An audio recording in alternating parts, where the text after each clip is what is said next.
তার শিকার দেখতে পায়, তাই না?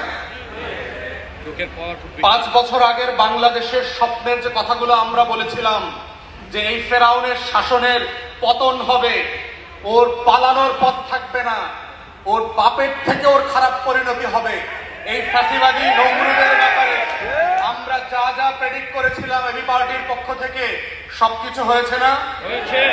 তাহলে কি ঈগল আমাদের প্রতীক হওয়ার মতো না? যে যে রাজনৈতিক কৌশলের মাধ্যমে আমরা এই ফ্যাসিবাদের আন্দোলনে অংশগ্রহণ করেছি, গণ অভ্যুত্থানের ব্যাক স্টেজে থেকে এবং ফ্রন্টে থেকে নেতৃত্ব দিয়েছি, আমাদের নেতৃবৃন্দ জেলে গিয়েছেন, রক্ত দিয়েছেন, আহত হয়েছেন, ঠিক যে যে কৌশলের কারণে আজকে এবি পার্টি এত বড় সম্মেলন হয়েছে এবং আপনাদের অংশগ্রহণের মধ্য দিয়ে সারা বাংলাদেশ এবি পার্টির নাম জানতে পারছে, চিনতে পারছে, সেই কৌশলের নামও কিন্তু ঈগল। এবং এটাও মনে রাখতে হবে যে ঈগল শিকারের সিদ্ধান্ত নিয়েছে বাংলাদেশকে বদলে দেওয়ার।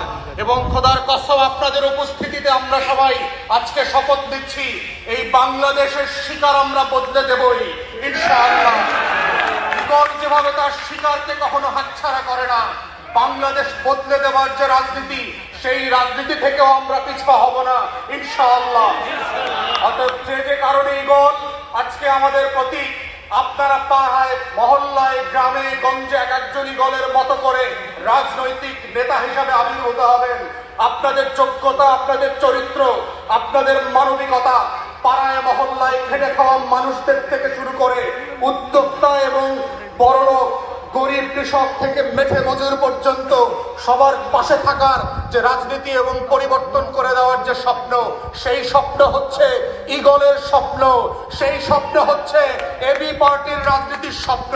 এবং এই স্বপ্ন শুধু শিকার ধরবে না, এই স্বপ্ন নতুন রিপাবলিক গঠন করবার মধ্য দিয়ে বাংলাদেশের চেহারা পরিবর্তন করে দেবে ইনশাআল্লাহ।